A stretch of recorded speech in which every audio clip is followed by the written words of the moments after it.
Live from WTVO Rockford and your home team. Eyewitness News at 5 starts now. Classified materials are found at former President Trump's Mar-a-Lago estate. We look at what's next in the investigation. Plus, her own doctor gave her a slim chance at recovering. Meet the Rockford woman who beat the odds and walked out of the hospital with new lungs and a new lease on life. And taking the next step, more than 50 students are now on their way to becoming doctors. Good evening, I'm Eric Wilson. Mimi Murphy is off tonight. We now know a little more about what was searched and what was taken during the raid on former President Donald Trump's Mar-a-Lago. According to reports, some of the material could be related to the U.S. nuclear arsenal. Trump says he will not stand in the way of the documents being released. Faith Abube reports lawmakers are pressuring the Attorney General for more answers. A federal judge has unsealed the FBI search warrant and a list of items removed by agents at former President Donald Trump's Mar-a-Lago property. The filing indicates the Justice Department is investigating potential violations of at least 3 separate criminal statutes, including a statute under the Espionage Act. The unsealed documents show the FBI found 11 sets of classified materials, one of them marked as top secret SCI, requiring the highest security clearances that only a few in the federal government have. Sources tell ABC News the documents the FBI believed were illegally in Trump's possession were sensitive material with national security implications. The Washington Post also reporting that some of the material in Trump's possession included documents related to nuclear weapons.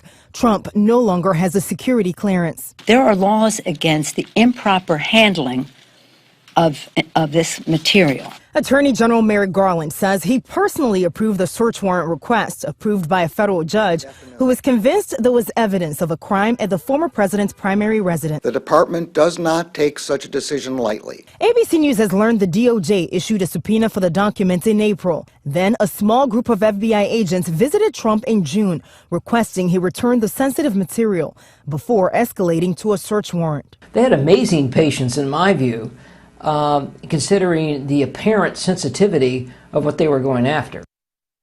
And Republicans continue to threaten the DOJ and FBI with their own investigations of the agency if they take back control of Congress. They claim it's about oversight and transparency. In Washington, Faith Abube, ABC News. Tens of thousands of dollars are going back into the city of Rockford's low-income home energy assistance fund. The money was recovered through the state treasurer's iCash program.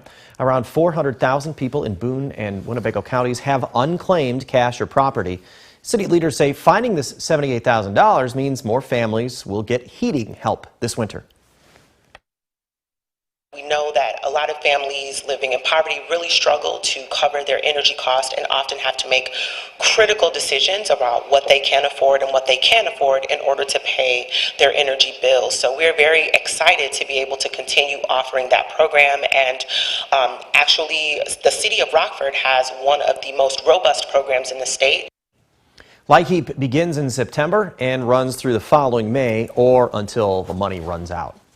The Illinois Department of Transportation lays out its plan for the next few years, and that includes some big projects for the state line. Crews will work on 10 miles of Route 2 from Byron to Beltline Road. The bridge will also be replaced on Route 2 over the Rock River in Rockton, and 4 bridges will be replaced on Illinois 251 over the Union Pacific Railroad in Rockton and Roscoe. Funding comes from the Rebuild Illinois Capital Program, first passed in 2019. Across the state, $20 billion will go to improve 2,500 miles of road and 10 million square feet of bridge deck. $10 billion is also slated for the state's rail and transit systems. The next generation of doctors get ready for their first day. Nikel Delgado was there as they received their white coats at the University of Illinois College of Medicine, Rockford. Nikel, how are they feeling? That's right. Long time coming, but they're excited to start this new journey in becoming doctors. My end goal was always to go to medical school, so I moved back home and have kind of been working in the community since. Bella Swan was just a teenager when she decided to become a doctor. With a master's in medical science, she's leaning towards family medicine and believes her younger self would be proud of what she's accomplished so far. Our time here will be a lot of fun. There will be a lot of growth, but it will also be very hard. So it's important to take time to kind of celebrate our small victories and big victories like today. 55 first-year medical students received their white coats at the University of Illinois College of Medicine in Rockford. So this is the first time that they're in their white coat, they're here with their family and friends, they take an oath dedicating themselves to the profession. The regional dean of the school, Alex Stagnero Green, says this ceremony is as much for the staff and families as it is for the students. Well, I can say that all of these are my white coat ceremonies now as I celebrate with the students, and relive the excitement of beginning medical school. Bella says while she and her peers are nervous for what's to come, she knows this is just the beginning of the next chapter in her life. I think we're all super excited to get to know this community and get to support this community and learn from the people in this community who are already doing what we want to do in the future. Students hit the ground running on Monday for their first official day in medical school. Eric? Nikhil, thanks for sharing that. Bird scooters land in another state-line city. Starting Monday, you can take a ride in Machesney Park. The scooters are rented through an app. They're already in Rockford, Beloit, and South Beloit. Early this month, Freeport City Council members voted to end their agreement with Bird. Aldermen say they've received many complaints since the scooter's introduction in September. Staffing shortages caused a local pool to close early for the season. The Rockford Park District announced Alpine Pool will shut down most operations this Sunday. The facility will stay open for swim lessons, and the YMCA will continue to offer lap swim there. Harkins Aquatic Center and Sand Park Pool will stay open through next Sunday, August 21st. A local man thought he was headed to the hardware store to pick up some items for his car, but he got more than what he wished for. Come on out of there, Matthew! Come on out of there! Nick's wish surprised Matthew Heilman. He has non-Hodgkin's lymphoma, but Matthew's too old to be granted a Make-A-Wish. That's where Kelly Ritchell and Nick's wish come in. Her son, Nick, wanted to make sure cancer patients older than 18 were recognized. Matthew wished for parts to keep fixing up his 1994 Corvette he's been working on. He got that and more thanks to the organization and Home Depot. You know what, I'll ask for something small, I mean, like maybe some tires, something easy, and they just kept on going. They were asking me, hey, you want something like this, you want some exhaust, you want some new rims, all this stuff, all this, like tools, and I'm like, of course, I feel like you're doing too much, and they just kept loving on me, and it's such a huge blessing of what they did. Matthew says his doctors gave him the all clear 3 months ago. This wish is partially thanks to the Community Foundation of Northern Illinois, which donated $6,000 to Nick's wish. A local woman catches COVID and ends up spending nearly a year in the hospital. You know, to give part of them to me, because without it, I wouldn't be here today. Coming up next, hear her story of recovery and what her doctor thought of her diagnosis. And coming up with 6, a politician without a party, Congressman Adam Kinzinger speaks out in his battle against former President Donald Trump. Our temperatures today remained pretty cool underneath some clouds and some rain showers earlier today. We have some more chances for some rain this weekend, but cooler temperatures are here to stay. I'll have all the details on it coming up in just a few minutes. You're watching Eyewitness News, your home team with Eric Wilson, Mimi Murphy, Scott Leber, and meteorologist Jordan Wolf. A Rockford woman is back home with her family after a scary bout with COVID. There were a couple different times that they said I probably wasn't going to live for, past the next 24 hours. Darlene Johnson was 37 weeks pregnant when she caught COVID last fall. She was admitted to UW Swedish American and delivered her baby 3 weeks early because the infection was getting worse in her lungs. One day after little Hazel was born, Darlene was taken to the ICU and put on a ventilator. Her family and her doctors weren't sure if Darlene would make it. She was taken to UW-Madison and put on a machine which did most of her breathing for her. Honestly, when we first met her, I think the odds of her getting through this successfully were slim. I think, honestly, the odds were more that she wouldn't make it than that she would, because she had a very long road to go. Darlene was at UW for 4 months, then needed a lung transplant. In March, a lung became available. 10 months after going to the hospital, Darlene finally went home to her family and new daughter. After 25 years in business, one Rockford store scales back to its original roots. Crimson Ridge announced the owner plans to semi-retire, so instead of the 2-floor gift shop, they're reverting back to a florist. According to the Facebook post, Crimson Ridge will begin closing out the upstairs. There's no official timeline for that yet. We had a few sprinkles earlier today. It was also a little cool. Temps spent most of the day in the 60s, and it looks to stay comfortable. Jordan is back after the break with your weekend forecast. Now, your first warned weather forecast from meteorologist Jordan Wolf.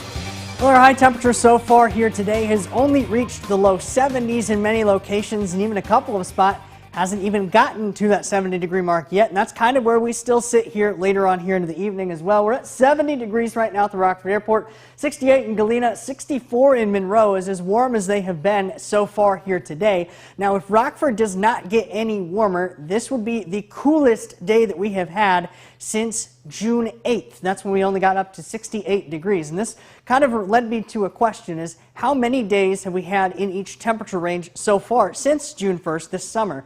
Now, we had 2 days that we made it into the 60s, including that June 8th. 14 days we made it into the 70s, 43 days we made it into the 80s, 13 days in the 90s, and 1 day where we made it up into triple digits, and that was back in June when we hit 100 degrees for the first time in nearly a decade. Now, we have that much warmer weather that is situated across the plains, but a low pressure system is keeping that well off to our west right now, with some of those temperatures that are into the upper 90s even in a couple of spots. But plenty of cloud cover, and this low pressure system near our area has kept us quite a bit cooler. Here's a look at the overcast skies that we have been dealing with throughout the day today. Our SkyTrack camera overlooking downtown Rockford there, sponsored by Window World. And that's a very good look of what we have on satellite and radar as well, with plenty of those rain showers that have been coming through most of the day today. Still a couple more rounds of those showers that will be working their way through later on here into the evening. But notice those are beginning to break up just a little bit as we get here into the late part of the evening. We will get a little bit of a break from these rain showers as we get later on into tonight.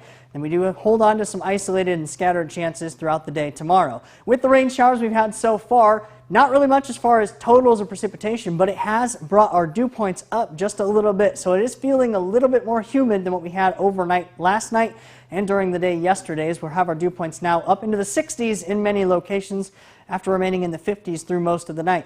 Here's what we're looking at with Futurecast, still holding on to those scattered rain showers over the next few hours, but we get some breaks as we get into the early part of the overnight hours. We do get a little bit more of those bands working their way back through as the low pressure system continues to move closer and closer to the area. Could be a couple of lightning strikes overnight Saturday night into Sunday morning, with some of those heavier amounts of rain showers, as well as a little bit more instability building in. That's what we could see, but not really much as far as those are concerned, and certainly not much of a severe threat. We do get a little bit of that clearing though Saturday night into Sunday. Here's those thunderstorms beginning to go up. We have a very isolated chance, I think, there on Sunday with some of those showers coming through as that low pressure system works its way out of the area. After all this, we're talking about much cooler temperatures remaining in place. That's because of this ridge of high pressure setting up across parts of the western U.S. That leads to a more northwestern flow locally, and that leads to developing high pressures a little bit easier here across the state line, and that'll keep those much cooler temperatures well in place. That's what we're looking at here, as our temperatures do not make it above average for any of these days, at least here in the short term. 7-day forecast also reflects that, with our warmest day of the week being tomorrow at only 82 degrees, but we do hold on to those chances for showers. The rest of the weekend, plenty of sunshine. We do get some cloud cover and another chance for rain coming late next week. Jordan, thanks. Scott Leber's in next with sports. He'll take us down Route 2 to Oregon, where a new head coach has breathed some new life into the football program.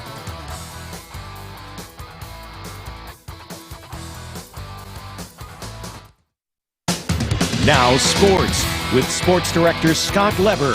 Sometimes football programs just need a fresh start. The Oregon Hawks are getting one with a new head coach. We catch up with the Hawks in tonight's two-day previews. The Hawks haven't had a winning season since 2014. They haven't won more than 3 games in this season since 2014. There's a bit of a buzz here, due largely to the arrival of new head coach Brock Koendert. Koendert spent the last 4 years as the head coach at Akron. His teams there won 27 games over those 4 years. Koendert spent the spring and summer forming relationships with the kids, and now the program's numbers are up significantly. We're right in between 70 to 75, which is pretty good for what they've had in the past. So just a lot of excitement. We got a good sophomore group. It's got about 30 kids. That's a real strong group that we got right now. Those sophomores were 7-2 last year as freshmen. Koendert gives credit for the rising numbers to his returning players. They got other young men in the school to give football a shot. You know, I kind of just put it on the kids. You know, what do you want out of your season? You know, so get on your buddies that have played before. You know, come out. Coaches wanted more people out, so we talked to a bunch of people. I don't know, hyped everyone up to get out for the team. Oregon has always had a ground and pound offense. Koendert ran a spread at Akron. The Hawks offense this year will be a mixture. We're going to be in the gun. I don't know that it'll be the high-flying Akron stuff, but, you know, we're still going to pound the ball when we need to. We're going to throw when we need to. What's going to be different is more passing. In the past, we haven't done a lot of passing, and now it's probably going to be 50-50 passing and run the ball. Eckerd, Trevor Burkhart, and Anthony Bauer will get most of the carries in the run game. Jack Washburn, part of the heralded sophomore class, will most likely start at quarterback. The Hawks look solid on the lines. Seniors Evan Flaherty and Johnny Alanese return, and there are high hopes for sophomore Brick Sellers. Josh Crandall's another sophomore to keep an eye on. Koendert says the Hawks will shoot for the playoffs, but the main goal is to make daily progress. You know, I just want to see the guys compete. Every play, every game, you know, every practice has got to be competition, and we got to want to compete. Tonight at 9 and 10, our two-day previews will continue with a look at the Harlem Huskies. At Sports, we'll be right back.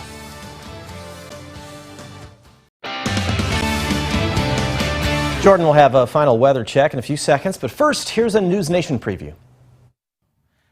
Tonight, President Trump allegedly declassified all of the documents taken by the FBI from Mar-a-Lago, why it may not matter to prosecutors. Plus, how Arizona's governor says he is going to build a border wall without federal help. That's On Balance tonight. You can watch all of that on the cable and satellite stations you see here, or head to newsnation.com. The rain showers that we have been dealing with for most of the day today eventually will continue to come to an end later on here tonight. The first one, interactive radar from Rockford Auto Glass and more, continues to show that here later on into the evening. A little bit of breaks, though, as we get into the evening tonight. We continue to see some of those rain showers working their way back in for tomorrow. Maybe an isolated storm as well, but much more comfortable temperatures all the way into the back half of next week. Thanks, Jordan, and thank you for spending a little bit of your time with us. Stay safe.